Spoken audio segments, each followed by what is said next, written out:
금요 기도회에 오신 여러분들을 환영합니다. 우리가 기도를 해야 할 이유가 있습니다. 분명히 하나님께서는 우리를 향해서 계획을 가지고 계시고 그 계획을 이루시기 위해서 지금도 우리를 바라보고 계십니다. 그런데 그 계획을 어떻게 이루시는가 하나님께서 기도를 통해서 이루십니다. 하나님께서 어떤 일을 이루시기 위해서 반드시 사용하는 도구가 기도입니다. 이스라엘 백성들이 이제 포로로 잡혀갔을 때 하나님께서 그 포로들을 70년 후에는 다시 돌아오게 할 계획을 가지고 계셨습니다. 근데 처음 시작하신 일이 무엇인가 하면 다니엘을 통해서 그 일을 놓고 기도하는 일이었습니다. 우리도 마찬가지입니다. 우리가 무엇인가 하나님의 일을 이루기 위해서는 하나님께서 반드시 처음에 시작하시는 일이 있는데 누군가를 통해서 그 일을 이루기 위해서 기도케 하는 겁니다. 그리고 그 기도를 통해서 하나하나씩 성취하게 하십니다. 우리가 이제 기도해도 때로는 아무런 일이 일어나지 않는 것처럼 느낄 수가 있습니다. 그런데 그렇지 않습니다. 아닙니다. 하나님께서는 분명히 그 기도를 듣고 계시고 그 기도를 통해서 일하고 계십니다. 그게 이제 하나님께서 일을 하시는 방법입니다. 오늘도 여러분이 이제 기도하지 않으십니까? 이제 기도하시지 않습니까? 그러면은 반드시 하나님께서 기도하게 하시는 이유가 있고 그 일을 통해서 반드시 이루실 일이 있습니다. 그래서 기도의 자리로 부르시는 겁니다. 우리가 오늘도 이제 계속해서 느헤미야를 보도록 할 텐데 하나님께서 어떻게 그 하나님의 계획하신 일들을 이루는지 우리가 같이 봤으면 좋겠습니다. 느헤미야 2장입니다. 느헤미야 2장 말씀을 같이 보도록 하겠습니다.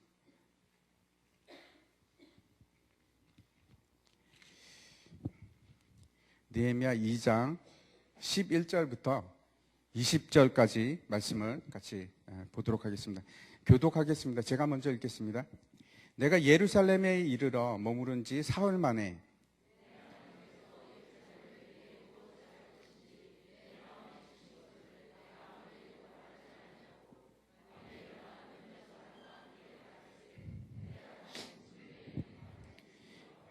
그 밤에 골짜기 문으로 나가서 용정으로 북문에 이르는 동안에 보니 예루살렘 성명이 다 무너졌고 성문은 불탔더라.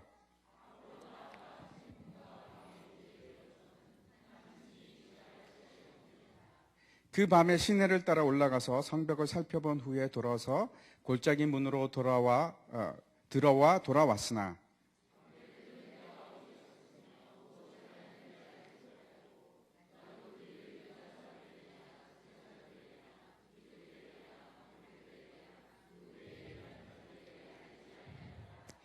후에 그들에게 이르기를 우리가 당한 곤경은 너희도 보고 있는 바라. 예루살렘이 황폐하고 성문이 불탔으니 자 예루살렘 성을 건축하여 다시 수치를 당하지 말자 하고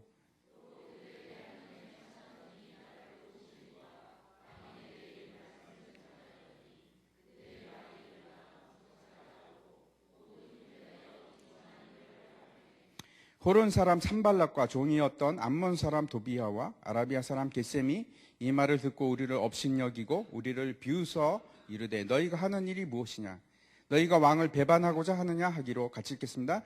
내가 그들에게 대답하여 이르되 하늘의 하나님이 우리를 형통하게 하시니 그들 종인 우리가 일어나 건축하려니와 오직 너희에게는 예루살렘에서 아무 기업도 없고 권리도 없고 교육되는 바도 없다 하였느니라. 아멘.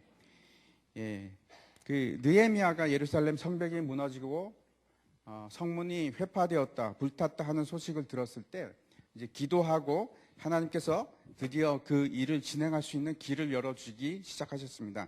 아닥사스다 왕이 느헤미야의 말을 듣고 그 느헤미야를 유다 총독으로 임명을 합니다. 유다 총독으로 임명을 하고 뿐만 아니고 느헤미야가 이제 갈 수 있도록 통행권도 주고 그 다음에 성벽을 쌓을 수 있도록 목재도 조달할 수 있는 권한도 주셨습니다.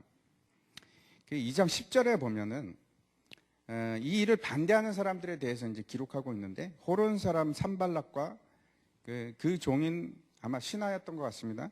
그 이름이 암몬 사람 도비아가 등장을 합니다.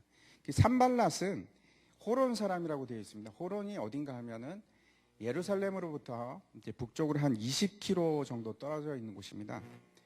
그곳이 이제 사마리아입니다. 사마리아 땅인데 산발랏은 사마리아 사람이었습니다. 사마리아 사람이라고 한다면 우리가 이제 알고 있듯이 혼혈이거나 아니면은 이방인입니다. 다른 지역에서 온 사람입니다. 아무튼 이 사람이 누구였냐? 사마리아의 총독이었습니다. 그래서 더 위험한 인물입니다. 이제 고고학자들이 이집트에서 이제 유물들을 발굴을 했는데 거기에 이제 기록이 있었습니다. 발견된 문서에 기록이 있었는데 거기에 뭐라고 적혀 있느냐면 산발랏 이름이 등장합니다. 산발랏이 사마리아의 총독이었다라고 기록이 되어 있습니다. 그것이 아직도 있습니다. 그리고 이제 그 종이 그 도비아라는 사람입니다. 근데 이 사람이 암몬 혈통을 가지고 태어난 사람입니다. 암몬이라고 하면은 우리에게 아주 중요한 힌트가 되는데 롯의 두 딸을 통해서 만들어진 민족이 암몬과 모압입니다. 그런데 이제 이 신명기 23장에 보면은 암몬 사람과 모압 사람들은 영영이 이스라엘 총회에 들어올 수 없다 이렇게 되어 있습니다. 왜 그런가? 그 이유는 이제 거기 기록이 되어 있는데 뭐라고 하냐면 발람 사건 때문에 그렇습니다. 여러분 혹시 기억이 나십니까? 이 발람 사건이 굉장히 중요한데 제가 잠깐 말씀을 드리면 이스라엘 백성이 이제 광야를 지나서 헤매다가 드디어 이제 모압 쪽으로 올라갑니다. 그랬더니 이제 모압 왕 발락이 굉장히 이제 두려워하게 됩니다. 이스라엘 백성들의 여태까지 행해졌던 기적과 하나님께서 도우신 것들을 다 들은 겁니다. 그래서 이제 발람이라는 거짓 선지자를 내세웁니다. 그래서 이스라엘에게 저주를 하라고 했지만 여러분 실패합니다. 실패하고 나서 그것으로 끝나는 것이 아니고 어떤 사건이 일어났냐면 시딤 사건이라는 아주 유명한 사건이 일어납니다. 그 시딤 사건이 뭐냐면 발람 선지자를 이용해서 미인계를 쓰는데 모압 여자들을 통해서 미인계를 씁니다.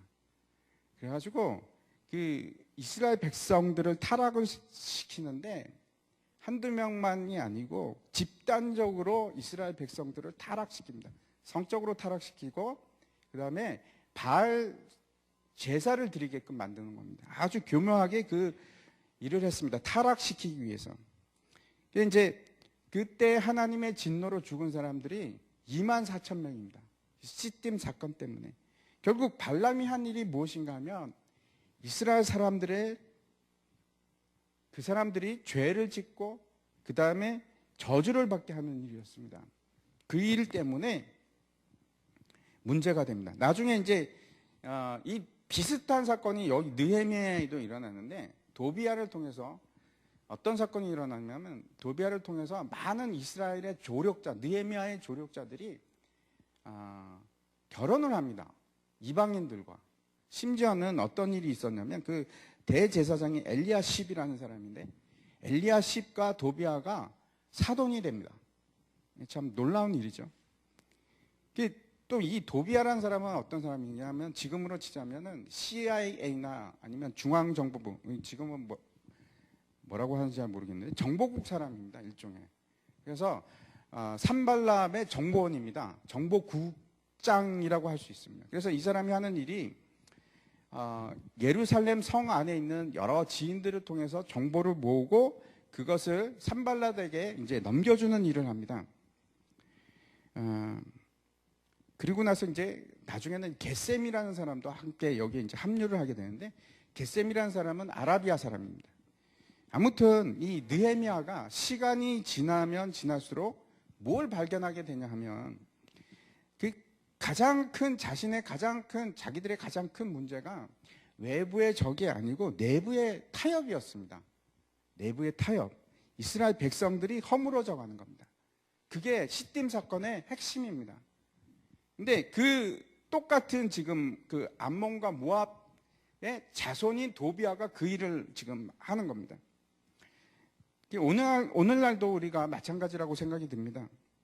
우리에게 정말 위험한 것은 밖에 있는 세력이 아니고 내 안에 있는 세력입니다. 타협하고자 하는 마음. 마땅히 세상과 타협하고자 하는 마음. 여러분이 저한테 그렇게 물을지도 모르겠습니다. 어떻게 목사님 어떻게 세상과 타협하지 않고 살 수 있을까요? 그게 가능합니까? 분명히 힘듭니다, 여러분.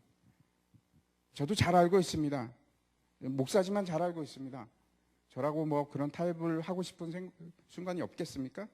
분명히 있습니다. 근데 문제는 한번 타협하기 시작하면 거기를 메꿀 수가 없습니다.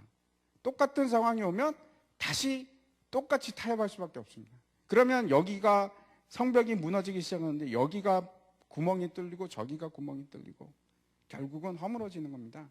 타협이 그렇게 무섭습니다.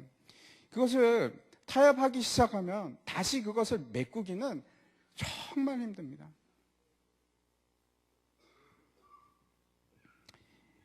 아무튼 이 사람들이 당시 유대 지역 근처에서 세력을 가지고 유대인들을 이제 관할하고 그 팔레스타인 전체를 관할하고 했던 세력들입니다. 특별히 이제 그 사마리아 총독인 유대 전체, 그 팔레스타인 전체를 관할하는 사람이었습니다. 그러니까 뭐 산발랏은 지금 되게 권위 있는 사람이죠. 높은 사람입니다. 그런데 이 사람들이 뭘 보게 됐냐면 페르시아 왕궁으로부터 정권을 받고 지금 고관으로 있던 느헤미야가 오는 것을 보고 있는 겁니다. 유대 총독으로 발령을 받고 지금 오는 것을 보기 시작한 겁니다. 걱정이 될 수밖에 없죠. 지금 저 느헤미야가 오면 도대체 이 유대 민족은 지금 어떻게 하려고 할까? 걱정이 될 수밖에 없습니다. 느헤미야가 그 페르시아 궁을 수산궁을 출발해서 이제 예루살렘까지 도착을 하는데 그 과정에 대해서는 전혀 뭐 언급이 없습니다. 하지만 여러분 굉장히 먼 거리입니다. 한번 보여주십시오. 예, 보면은 저 밑에 있는 거는 밑에 이렇게 선이 있는데 여기가 이제 빨간 데가 수산궁이고 옛날에 제가 살았던 곳입니다. 저 빨간 바로 저기가 제가 살았던 곳입니다. 예, 저기서 살았었는데 우르랑도 가깝습니다. 우르가 여러분 아시죠? 아브라함의 고향입니다. 예, 저기서부터 시작해서 예루살렘으로 가는데 똑바로는 못 갑니다. 왜냐하면 저기는 완전히 사막지대입니다. 갈 수가 없습니다. 그래서 어디로 가냐면 저렇게 위로 돌아서 저렇게 내려가게 돼 있습니다. 근데 저 길이 굉장히 먼 거리인데 보통 한 3개월 거리라고 합니다. 3개월 거리라고. 근데 에스라는 저 거리를 얼마 만에 건너면은 이제 에스라서 7장과 8장에 보면은 그 기록이 나오는데 그 정월 1일 날 출발합니다. 에스더가 아니고 에스라가. 그래서 쭉 해서 저 밑에 길입니다. 약간 더 밑에 길입니다. 그래서 쭉 해서 저렇게 해서 예루살렘까지 가는데 시간이 얼마나 걸렸냐면은 5달이 걸립니다. 특별히 이제 에스라 같은 경우에는 믿음으로 출발하는데 내가 하나님 외에는 아무런 도움도 받지 않겠다. 그러고 갑니다. 엄청 고생했을 것 같습니다. 그러니까 보통 한 2-3달이면 가는 길을 5달이나 갔으니까 얼마나 고생을 했겠습니까? 그리고 저 윗길은 저 위에 더 먼 길 있지 않습니까? 저 길은 이제 스룹바벨이 갔던 길입니다. 느헤미야가 갔던 길은 아마 저 길이었다고 생각을 합니다. 근데 저 길은 저에게는 아주 친숙한 길입니다. 왜 그런가? 저 길 때문에 제가 이란에서도 저 수산궁으로 간 이유가 저기입니다. 저 길이 제가 이제 나중에 알고 봤더니 저 길이 바로 시온의 대로입니다. 고레스 왕이 아니죠. 다리오 왕이 너무나 나라가 커서 고속도로를 닦습니다. 근데 실제로 막 돌을 낳아서 고속도로를 닦기 시작했습니다. 그래서 저 수산궁에서부터 저 터키 이즈미르까지 가는데 말로 달려서 일주일 만에 갈 수 있는 고속도로를 닦습니다. 그것이 전 세계 최초의 고속도로였습니다. 최초의 하이웨이입니다. 네, 저기서 밑으로 내려오는 길이 이제 저 위에서 이렇게 밑으로 내려오는 길이 왕의 대로입니다. 그래서 제가 저것을 보면서 이사야서를 통해서 제가 아주 강하게 느낀 것이 뭐냐면 예수님께서 저기를 통해서 오시겠구나. 제가 얘기하는 것은 물리적인 길을 얘기하는 것이 아닙니다. 부흥의 여정이라고 제가 이름을 붙였는데, 틀림없이 이란으로부터 부흥이 일어나겠구나 하는 생각을 제가 가지게 되었습니다. 그것이 바로 수산입니다. 제가 절로 갔습니다. 근데 실제로 이란에서부터 부흥이 일기 시작해서 이라크로 지금 번지고 있는데, 지금 여러분 이제 IS가 활동하고 있는 시리아 있지 않습니까? 저 시리아를 통해서 예루살렘으로 갑니다. 틀림없이 앞으로 시리아가 바뀔 겁니다. 지금은 막 내전 속에 있지만은, 왜냐? 저기가 시온의 대로라서 그렇습니다. 제가 얘기하는 것은 시온의 대로가 굉장히 개념적인 것이지만 어쩌면 실제적으로 그렇게 부흥이 저기를 타고 오지 않을까 하는 생각을 저는 확신하고 있습니다. 아무튼 제가 이 얘기가 좀 달라졌는데,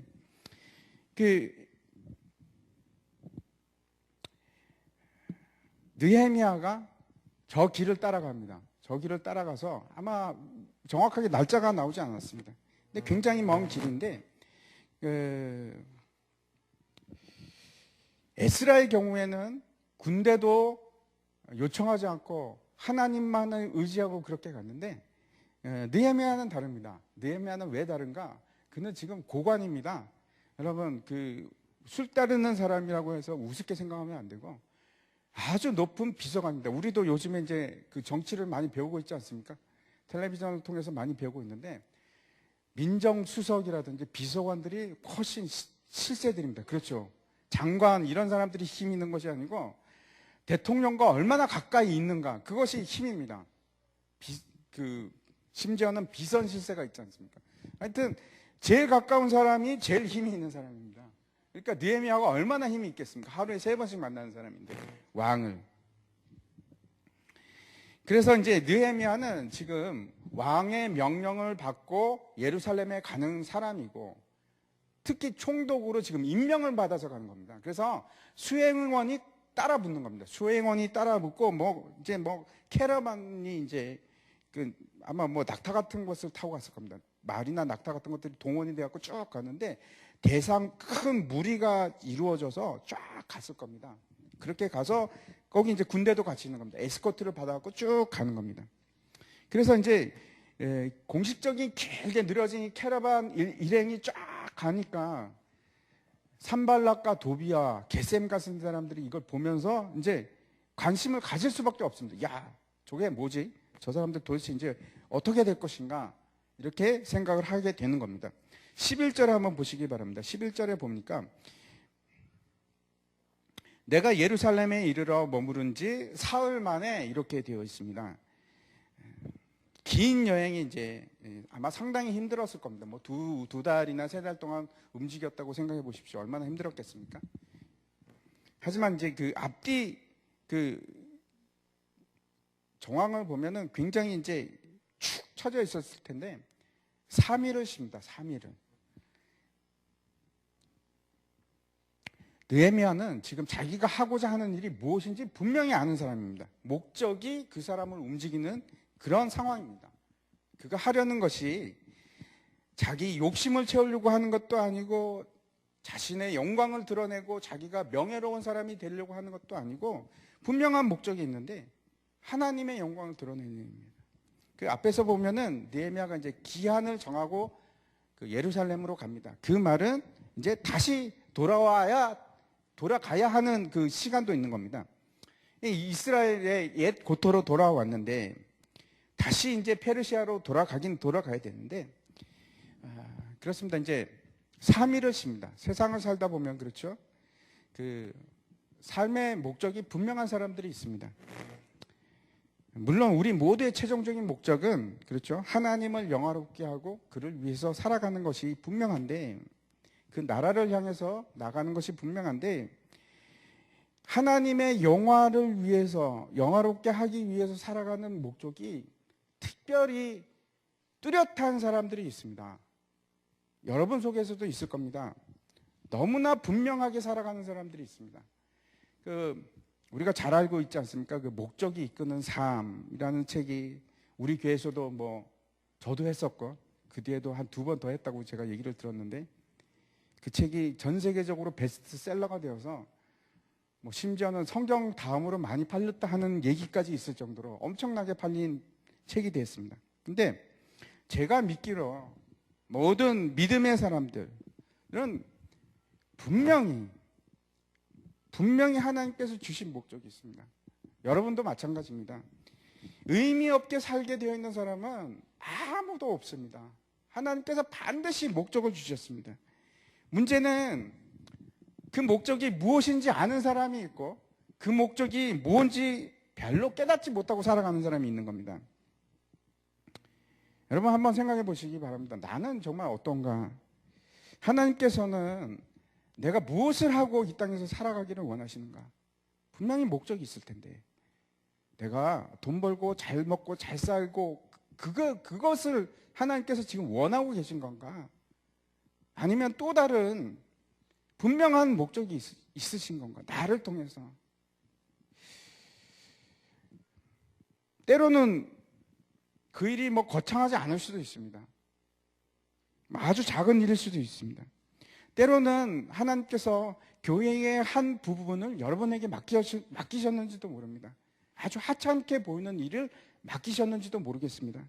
또 어떤 삶은 그런 사람도 제가 봤습니다. 오직 그 삶 전체가, 그 사람의 일생 전체가 단 한 사람을 돌아오게 하기 위해서.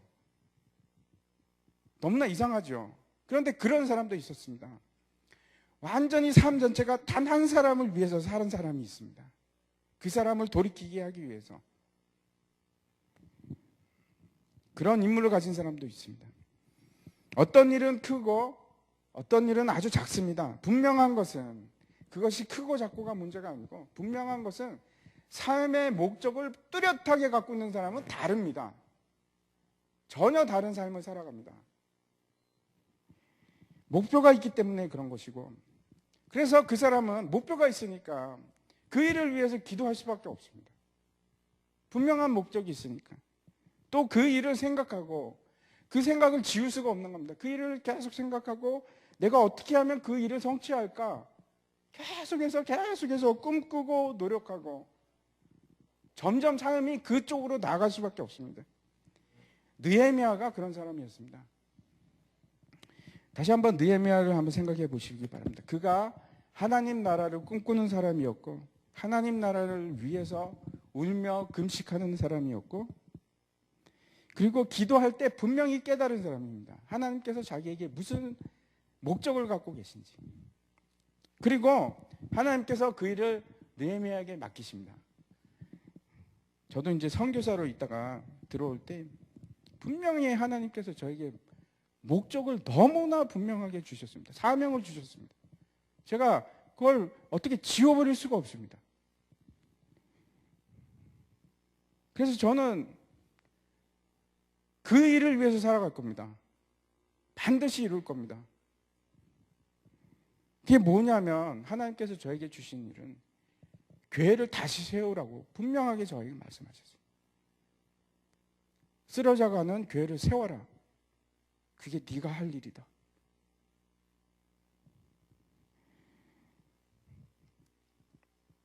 분명히 하나님께서 여러분에게도 사명을 주십니다. 여러분 귀를 기울여서 한번 들어보시기 바랍니다. 하나님께서 나에게 뭘 원하고 계신지 분명히 있습니다.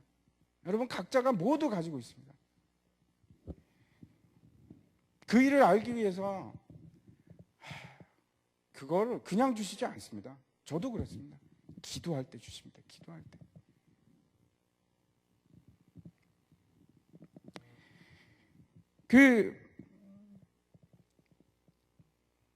그 목적을 생각하면서, 그 목표를 생각하면서 이제 기도하기 시작하면 어떻게 되냐면요, 막 가슴이 막 뜁니다.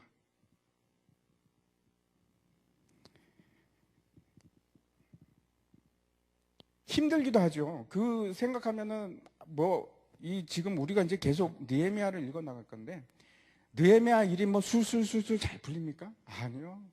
엄청난 힘들고 어려운 일들이 계속해서 일어납니다. 분명히 힘듭니다. 근데 이제 끝을 알고 있으니까 가슴이 뜁니다. 이거는 반드시 이루어질 거니까. 그러니까 하나님의 우리의 열심이 아니고 하나님의 열심이 그 일을 이루는 겁니다. 지금 이제 순 개편을 이제 시작을 하는데 제가 이제 이것도 이제 기도를 하면서 요즘에 이제 계속 기도를 하는데 이제 우리 교회 이제 순이 한 10년이 넘었습니다. 이 기본 틀이. 그래갖고 10년 넘게 이 기본 틀로 계속 가고 있는데 그러면서 생기는 일들이 순의 생기가 없어지고 막 뭐랄까 이제 그냥 경험으로 돌아가는 것처럼 그렇게 되어가는 것을 제가 봅니다. 그래서 뭔가를 바꾼다는 것이 참 힘듭니다. 사람들은 바뀌는 것을 좋아하지 않습니다. 근데 제가 기도하면서 느끼는 것이 분명히 어려움은 있지만 하나님의 나라를 조금씩 세워간다는 것은 거침이 되는 일도 있고 힘든 일도 있고 어려운 일도 있고 하지만은 제가 확신이 듭니다. 반드시 하나님께서 그의 나라를 직접 세우실 것이다 하는 생각을 제가 가지고 있습니다. 하나님의 뜻을 구하면서 나가면 언젠가는 분명히 하나님께서 반드시 이루십니다. 문제의 핵심은 이겁니다. 내가 하나님의 편인가? 아니면 내가 내 편인가? 그거가 분명해지기 시작하면 결과는 확실합니다. 너무나 확실합니다.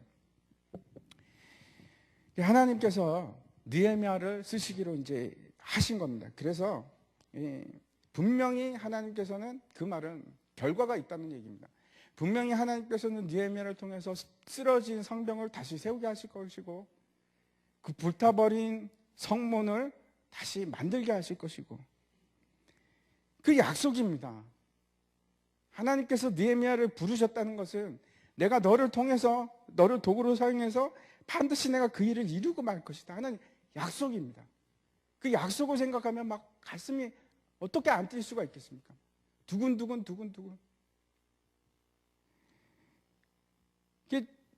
저도 소망교회에 대해서 똑같은 생각을 가집니다. 틀림없이 우리 교회를 하나님께서 다시 세울 거야. 강하고 힘찬 교회로 세울 것이야. 그 생각을 하면은 막 가슴이 뜁니다.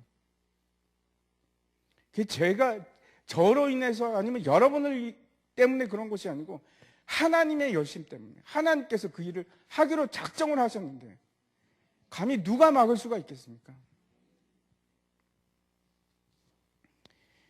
그 강한 하나님의 교회는 뭐 크기에 사이즈에 있지 않습니다. 작아도 얼마나 강할 수 있습니다. 기도원의 300용사를 한번 생각해 보십시오. 기도원의 300용사가 미디안의 그 수많은 적들을 다 물리칩니다. 크기에 있지 않습니다. 크기가 작거나 크거나가 문제가 아니고 이 교회가 살아있는가, 그 속에서 하나님의 말씀이 선포되고 그 속에서 하나님의 강한 백성들이 일어나고 있는가, 일어나서 하나님의 군대가 되어가고 있는가, 그리고 그 사람들이 또다시 쓰러진 사람들을 다시 일으켜 세우고 지치고 상하고 쓰러져 있는 사람들 고쳐나가는가, 그 사람들이 강한 사람들입니다. 그 속에서 하나님이 역사하기 시작하면은 막 백성들이 우리 교회가 이제 막 사람들이 하나님의 사람들로 세워져서 세상을 향해 나가기 시작한다고 생각하면 어떻게 제가 가슴이 안 뛰겠습니까? 반드시 일어날 것인데, 반드시 하나님께서 그 일을 이루시고야 말 텐데. 느헤미야가 이제 오랜 여행 끝에 여행을 마치고 이제 쉴 시간을 가지는데 때로는 이제 우리가 쉴 때도 필요합니다. 그러니까 얼마 전에 제가 우연히 이제 아빠의 전쟁이라는 다큐멘터리를 이제 인터넷을 통해서 재방송을 잠깐 봤습니다. 근데 한국 사람들이 참 열심히 일합니다.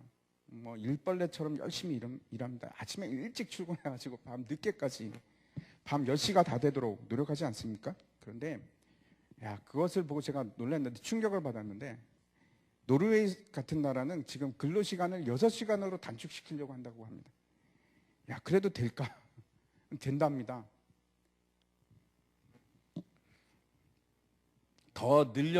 일을 더 늘려서 더 열심히 일해도 살기 힘들 것 같은데 어떤 나라는 지금 시간을 줄이고 있다고 하니 참 놀라웠습니다. 근데 세상에서 제일 일을 작게 하는 나라가 독일이라고 합니다.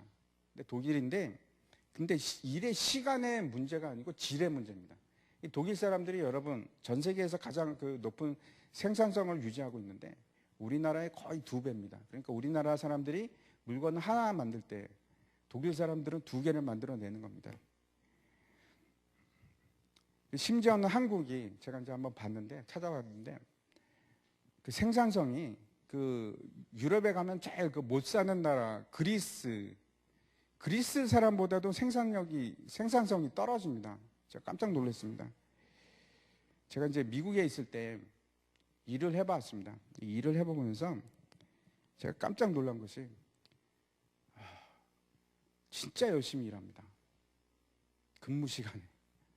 우리는 뭐 좀 이게 구분이 없는데 철저하게 일을 합니다. 그래서 아마 생산성이 높은 것 같습니다. 학생들도 마찬가지 아닙니까? 학생들도 10시간 앉아있으면 뭐합니까? 공부 안 하고 그냥 맹하게 있으면 10시간 앉아있어도 뭐 공부 안 한 거하고 마찬가지 아닙니까? 중요한 거는 얼마나 집중해서 공부하느냐 하는 거지 않습니까?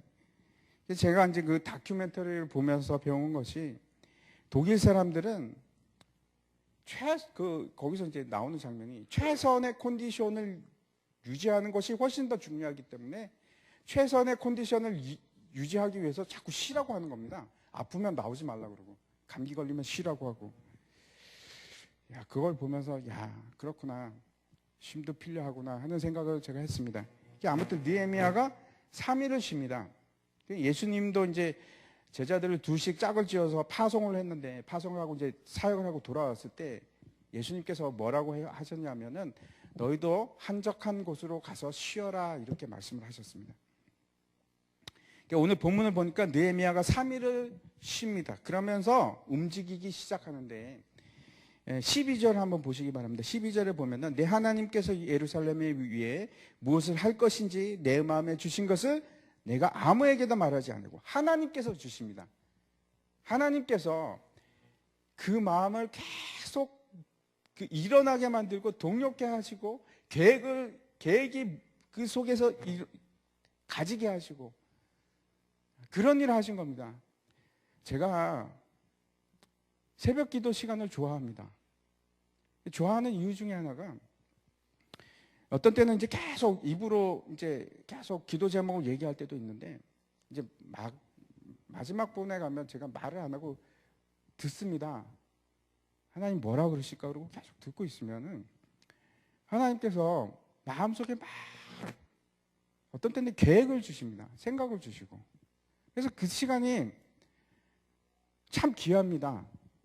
하나님과 정말 하나님 뭐 안 그럴 때도 있습니다. 근데 어떤 때는 하나님께서 막 급하게 막 계획을 얘기하실 때도 있고 마음을 주실 때도 있고 이걸 내가 기도를 안 하면 하나님께서 나에게 계획을 주실까 하는 생각을 하게 됩니다. 아무튼 이제 느헤미야에게 하나님께서 그 계획을 주시면서 말씀하기 시작하면서 방향을 제시하기 시작하고 아이디어를 주시면서 이렇게 하면 되겠구나 하는 이제 생각을 하게 됩니다. 근데 아무에게도 얘기하지 않습니다. 아무에게도 얘기하지 않고 이제 처음에 하는 것이 조용히 상황을 판단하는 것입니다.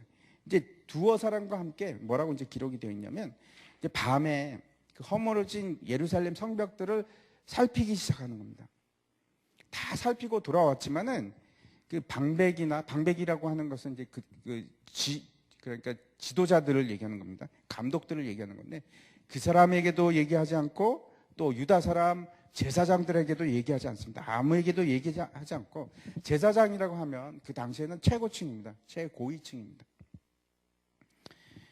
그리고 나서 기회를 봐서 다 사람들을 모읍니다. 그리고 이제 얘기하기 시작하는데 너희들도 이제 이 예루살렘 성벽이 다 불타 무너지고 황폐된 것을 보지 않았느냐. 그러면서 한번 17절을 보시기 바랍니다. 후에 너희도 보고 있는 바라. 그들의 이르기를 우리가 당한 공경은 너희도 보고 있는 바라. 예루살렘이 황폐하고 성문이 불탔으니 자 예루살렘 성을 건축하여 다시 수치를 당하지 말자 하고, 또 그들에게 하나님의 선한 손이 나를 도우신 일과 왕이 내게 이른 말씀을 전하였더니 그들의 말이 일어나 건축하자 하고 모두 힘을 내어 이 선한 일을 하려며. 이게 뭘 밝히기 전하면, 야 너희들 다 보지 않았냐? 하나님께서 지금 일을 시작하셨어요. 하나님께서 왕의 마음을 움직이시고 이제 왕이 권한으로 이제 할 수 있는 명령도 주시고 그 다음에 물질도 주시고 준비하기 시작했어요. 이 말을 하는 겁니다. 시작하자. 이제는 시작할 때가 됐다.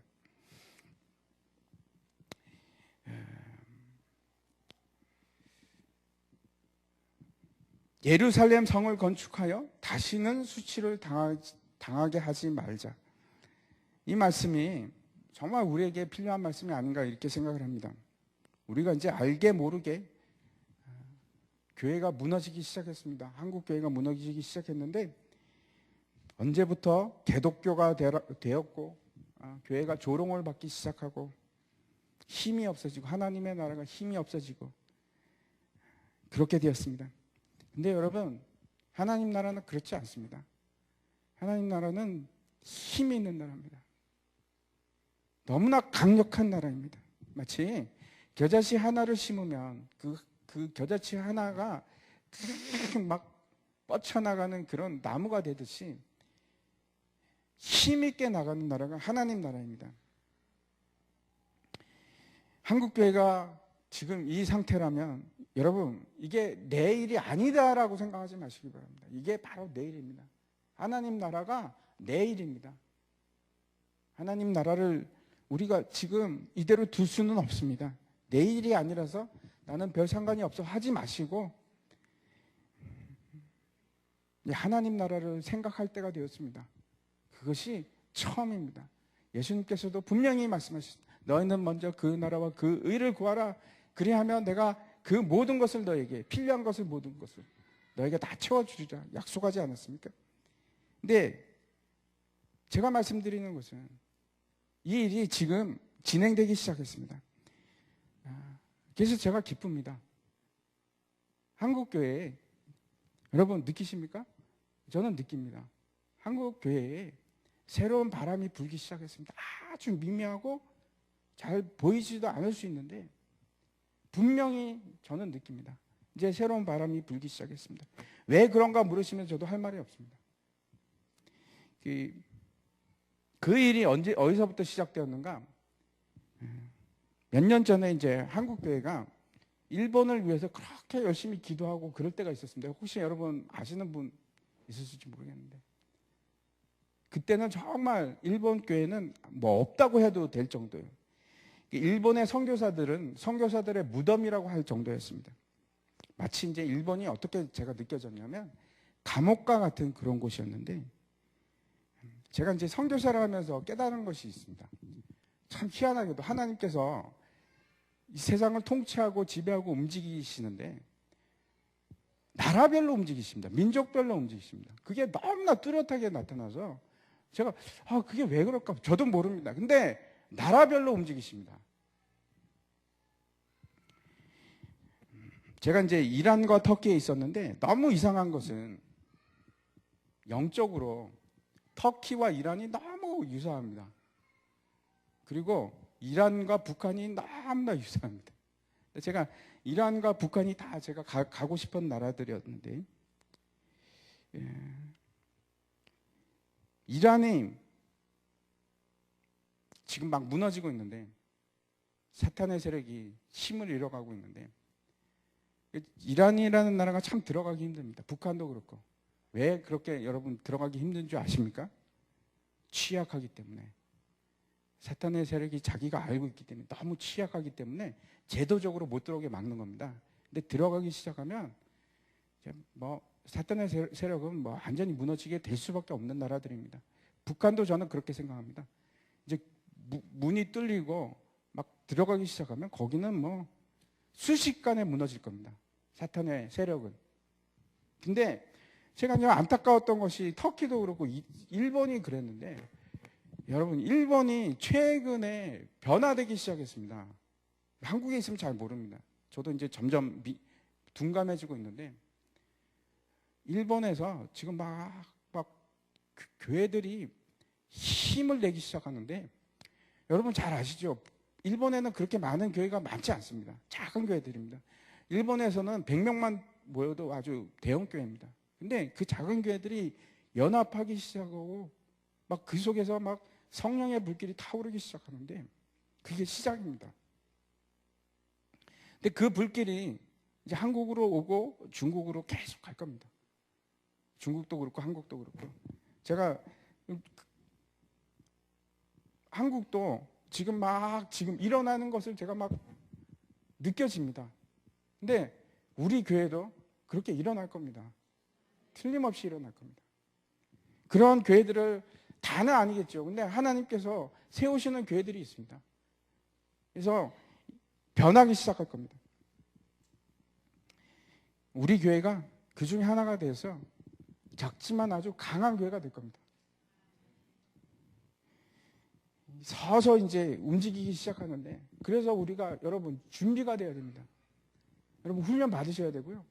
여러분 기도하셔야 됩니다. 여러분들은 전부 다 하나님의 군사로 예비가 되고 준비가 되셔야 됩니다.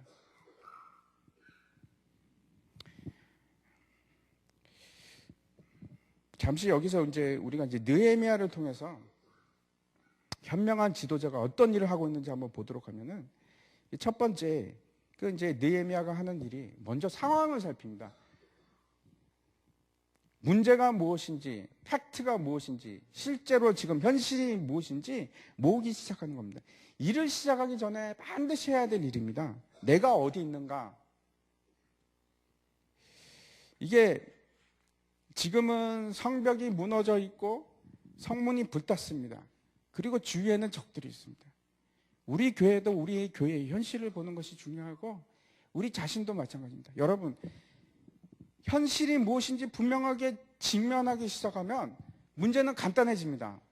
대부분의 이제 문제가, 정말 문제가 꼬이는 문제가 뭐냐면, 내가 내 자신을 잘 모를 때, 다른 사람들은 내 문제가 뭔지 아는데 내가 내 자신의 문제를 참 모를 때가 참 많이 있습니다. 근데 내가 솔직하게 내 자신의 문제가 뭔지 직면하고 그걸 인정하기 시작할 때, 그때 이제 출구가 생기고 문제 해결이 되기 시작하는 겁니다. 솔직하게 내 자신을 돌아봐야 됩니다. 내 문제가 무엇인지 직면하셔야 됩니다. 부인하지 마시고 회피하지 마시고, 나는 이런 사람이구나. 어쩌면 다른 사람은 다 알고 있는데, 내 가족은 알고 있는데 나만 모를 수도 있습니다. 우리 교회도 마찬가지입니다. 우리가 회피하면 안 됩니다. 우리 교회에 이런 문제가 있으면 그걸 아는 데서부터 이제 문제의 해결이 나타나기 시작하는 겁니다. 만약에 알기 시작하면 이제 반은 해결된 겁니다. 두 번째, 이제 느헤미야가 어떤 지도력을 발휘하기 시작했냐면은 인내하고 때를 기다립니다. 분명히 맞는 때가 있습니다. 언제나 그냥 막 시작하는 것과 맞는 것이 아니고, 막 서둘러서 일을 진행하는 것이 중요한 것이 아니고, 때를 살피면서 인내하는 일이 필요합니다. 기도하면서 이 계획을 세우는 거죠. 그 일이 반드시 필요합니다. 인내하면서 기다리면서 하나님의 뜻을, 때가 언제인지 간구하는 겁니다. 하나님 이때입니까? 그렇게. 그리고 이제 세 번째 할 일이 있는데, 이제 하나님의 영광과 위대하심의 모든 초점을 다 맞추는 겁니다. 다른 데 초점을 맞추시면 안 되고, 내가 어디에 문제를 풀기 위해서, 내가 당면한 문제를 풀기 위해서 내가 이제 해야 될 것은 하나님의 영광과 하나님의 뜻과 하나님의 위대하심의 포커스를 맞추기 시작하는 겁니다. 그때 내게 맞추는 것이 아니고, 내 자신한테 포커스를 맞추는 것이 아니고, 문제에 포커스를 맞추는 것이 아니고, 다 무시하고 하나님께 포커스를 맞추기 시작할 때, 그때 이제 하나님께서 일하기 시작합니다. 내가 일하기 시작한 것이 아니고 하나님께서 일하시기 시작하는 겁니다. 여기에 여러분, 세 번째, 여기에 승패가 달려 있습니다. 내가 이 일을 성공할 수 있느냐, 실패하느냐. 내가 내 편에 서면 실패합니다. 근데 내가 반드시 하나님의 편에 서기만 한다면 여러분 절대로 실패하는 일은 있을 수가 없습니다. 무조건 성공합니다. 다시 한번 제가 강조드립니다. 여러분 내가 내 편을 서려고 하지 마십시오. 내가 하나님 편에 서기로 작정하고 그렇게 나아가면 이제 문제가 해결이 되고 여기를 보십시오. 이제 하나님의 사람들이 생겨나기 시작하는 겁니다. 나를 돕는 자가 생겨나고 일이 해결이 되기, 길이 보이기 시작하는 겁니다.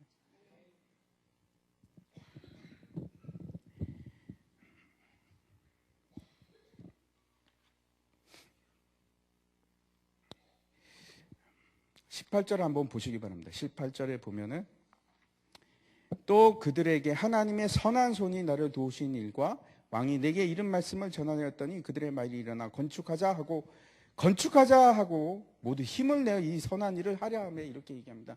이 사람들이 실패를 경험했던 사람입니다. 에스라 때 성벽을 세우다가 다 회파되고 무너지고 사람들이 고발을 해가지고 아닥사스다 왕이 못 짓게 하고 그런 일을 경험했던 사람인데 이제 달라지기 시작합니다. 일어나 건축하자. 일을 시작하려고 할 때 그런 분들이 계십니다. 그거 다 해봤어요.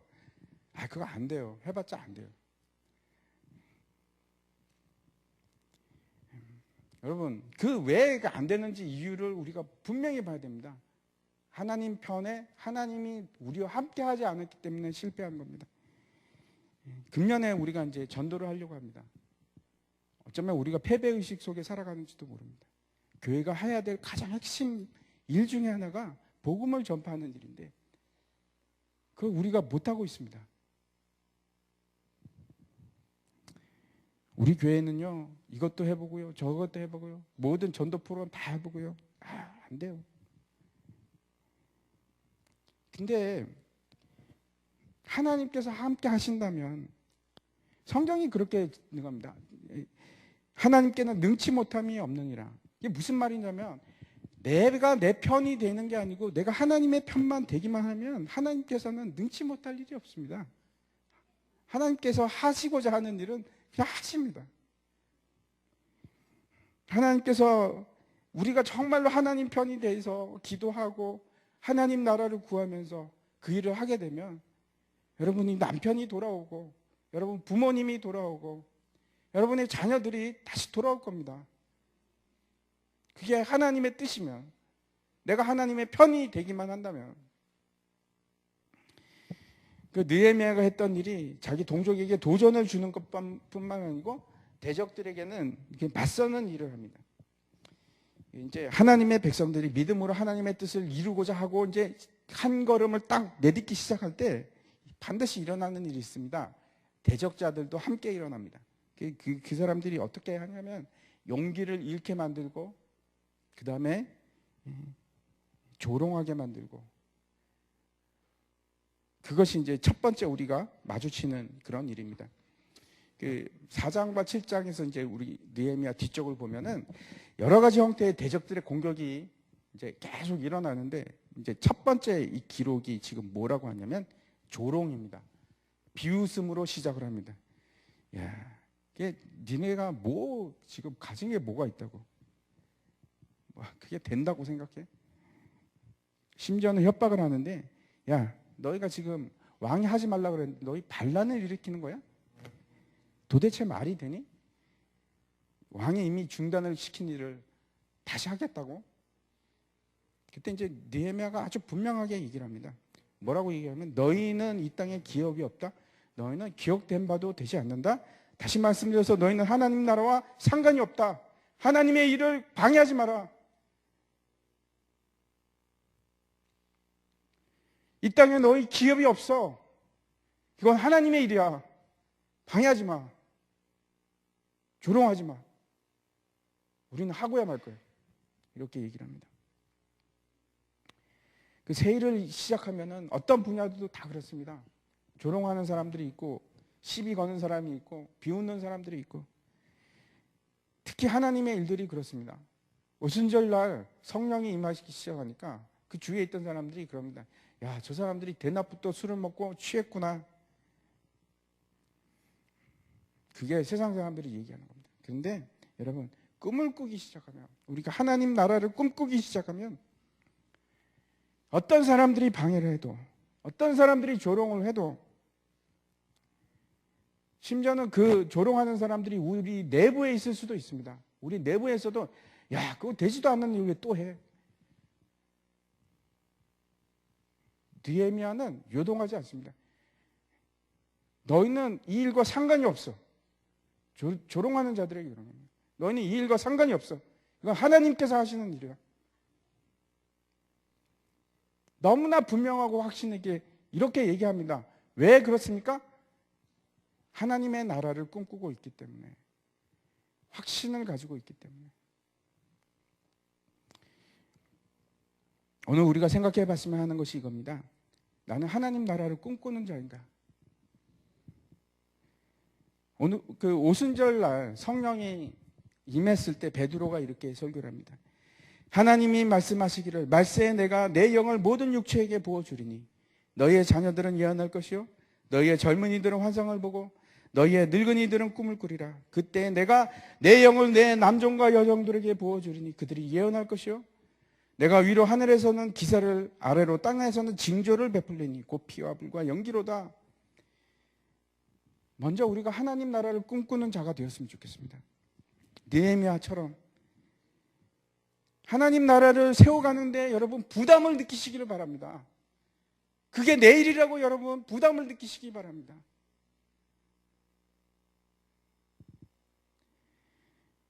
그리고 그 일을 위해서 인내하면서 기도하는 자가 필요합니다.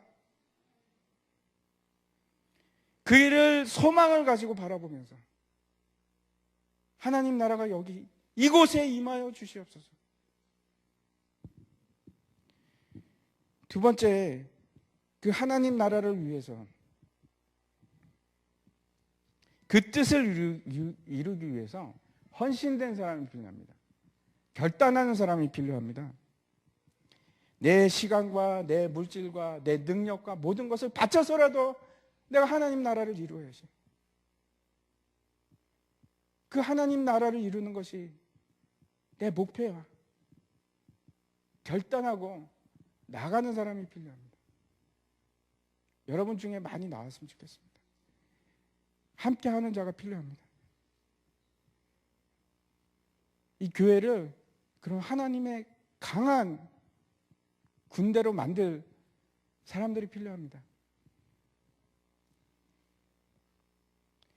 내 앞만 바라보는 것이 아니고 내 계획이 있는 것이 아니고 이제는 멀리 바라봤으면 좋겠습니다. 앞에 있는 것을 바라보는 것이 아니고 하나님 나라, 이 땅에 임할 하나님 나라, 그 하나님 나라의 실체를 내가 느끼고 소망하고 결단하고 그래 나는 이제 하나님 나라를 위해 살 거야. 그 나라를 위해서 내가 내 몸을 던질 거야. 결단하는 사람이 필요합니다. 세 번째, 하나님 나라를 위해서 움직이는 사람이 필요합니다. 결단으로 끝나는 것이 아니고 움직이는 사람이 필요합니다. 이제 가만히 앉아 있는 것이 아니고 내 동기가 내가 아니고 하나님이 되어서 이제 움직이기 시작하는 사람. 일어나 건축하는 사람.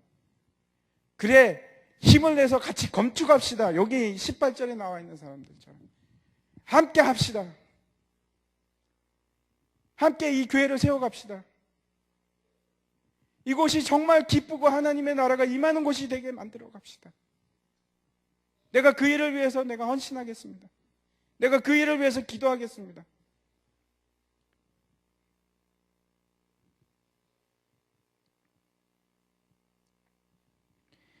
분명히 이 일은 반대하는 사람이 있습니다. 또 조롱하는 사람이 있습니다. 그러나 그것을 넘어서서 같이 건축합시다 하는 사람이 필요합니다. 우리가 이 세 가지 하나님 나라를 꿈꾸는 자, 하나님 나라를 결단하고 나아가는 자, 그 일을 위해서 나아가는 자, 이런 사람들이 필요합니다. 우리가 이 일을 깨닫고 기도하기 시작할 때 하나님께서 분명히 기도를 시작합니다. 분명히 기도로 시작하십니다. 기도로 시작하지 않으시는 일은 어쩌면 하나님의 일이 아닐지도 모르겠습니다. 하나님의 일은 하나님께서 기도하는 사람을 먼저 세우시고 그 기도를 통해서 하나님 나라를 이루어 가십니다. 그래서 금요 기도회가 중요합니다. 여러분의 기도가 필요하고